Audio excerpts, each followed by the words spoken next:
What's up, guys?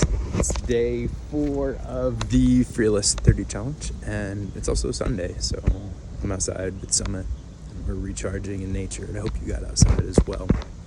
Today's prompt is all about superpowers, and it was kind of cool because when I saw that, my superpower is, I realized that for most of my life, I probably would have been hung up there, and I would have had a lot of resistance to this, and I woke up today kind of late, and I had a little bit of a headache, and I was like, oh, I got this. I can rock this out with a headache, and it just feels feels good to be that clear on what my strengths and superpowers are. So I'll share a few key points that have been breadcrumbs along the way of understanding my superpower. And a lot of people could say that maybe they would say my superpower is mind mapping, or my superpower is music production, or my superpower is like productivity and helping people be leading lives of more flow states. But I think it's deeper than that, and I think those are just all byproducts of my actual superpowers. So what are they? What's all this lead up? I want to share one time. It was 2 Thanksgivings ago, and I went to support a friend at a retreat in Hawaii. And after the retreat, we all went backpacking, the facilitators and we went backpacking in Kauai, and it was gorgeous. And I had this insight when I was really sitting with this. I was really journaling with it. I was like, how do I articulate my strengths? What are my superpowers? And the one thing that came through, I was just sitting in the sun, in nature, and good ideas come. Creativity hack. But in all realness, I had this insight and light bulb moment, and it was, my superpowers are perception and compassion in service to creative liberation. Felt pretty honest. And then this past year, I went to an artist power retreat with Garen Jones in Austin, Texas. Summit is braving the water she usually doesn't. And we go through this guided exercise, and we come out with our own personalized mantra. And it was, I am the genius force of presence and curiosity, inspiring compassion within myself and others. And the only piece that subbed out many times was the compassion piece. And it was like compassion, creative liberation, greatness, like what is it? But it all comes back to that presence and curiosity. And then the third place that I want to share is that recently when I was in Bali, I met someone else using AI in a very interesting way, in a very similar way. And I had been using it in a way where I was like, I wonder if it could help me actually explore my authenticity and refine and extract my strengths and really understand my dharma, my purpose, my fill in the blank EK guy. And I really called it I think I called it Dharma GPT. And really working with it and creating a process around how we can use AI to actually amplify authenticity. We ran a workshop around this, which was conscious venture building and using AI and unique gift discovery. And in this unique gift discovery process, we basically took these personality assessments and then threw them into ChatGPT and asked it some questions and gave it some very clear prompts. And the findings were pretty wild, like down to the fact where we asked it general locations that would resonate most with our unique frequency, like our thumbprint of vibrational frequency that we are.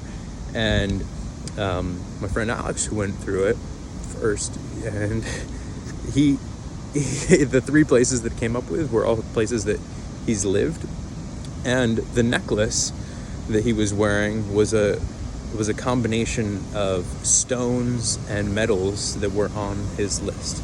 I was like, okay, this is interesting. There's something to this. And then when I went through it, it said one of my hobbies was mind mapping.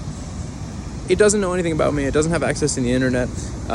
We didn't even give it its name. It doesn't have access to my website or anything like this. So there's something to it.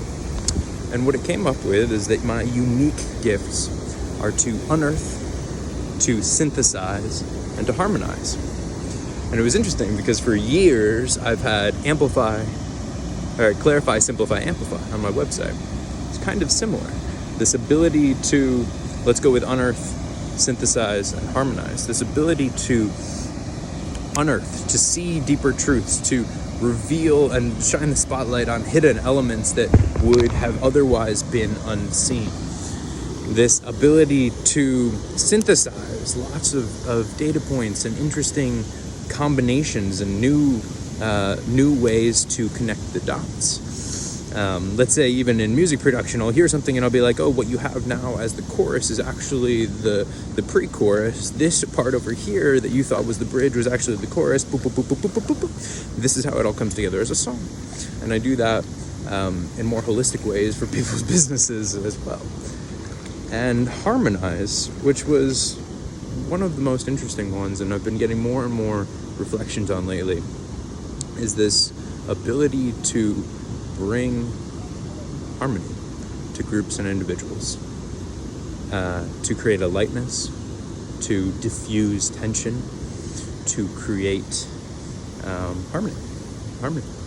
That might be the hardest one to own a little bit, because it's a little bit more airy-fairy and a little more woo, but I'm very woo, very open to the woo. And I really do see that in how I show up as well, and it's intentional. And I grew up in a very tense environment that made me just want to create peace and diffuse tension. Like please, we don't need to argue. We can create something that doesn't have to be a problem, doesn't have to be an issue. And I really, whenever I show up, it's a vow that I make to myself to be unconditionally constructive. It's a personal phrase that I came up with, but it's this orientation of life that whatever life gives me, I can respond constructively. And that is a little bit from Zen of what is the appropriate response? That question is really powerful. You can use it in anything, but what is the appropriate response based on your values and who you choose to be? It's probably this values aligned, intention aligned action. Anyways, I'm going to go back to it. It's to unearth, to synthesize, and to harmonize. Whether that's said as those words, or to clarify, simplify, and amplify, or people have called me the human highlighter and the tuning fork for truth. I just hear things and am able to go with that. Everything else is kind of selective listening, but I hear the elements that are really important, and then am able to weave them together in a very cohesive way. And I'm always looking for the most simple, streamlined, leveraged way to weave something together that feels authentic and powerful and clear. And if you ever want to explore something like this is what I do in my sessions, happy to have a no pressure call. And if you've been checking out the stuff and you feel like I could help you, I would love to have those conversations. And just shoot me a DM. And I love serving people one-on-one, especially with these things, this ability to extract and simplify and distill and connect the dots and harmonize and make it feel a little less chaotic, a little more focused, a little more fluid, and a lot more you. So I'll see you tomorrow. Get outside today, enjoy, and leave it off with Summit.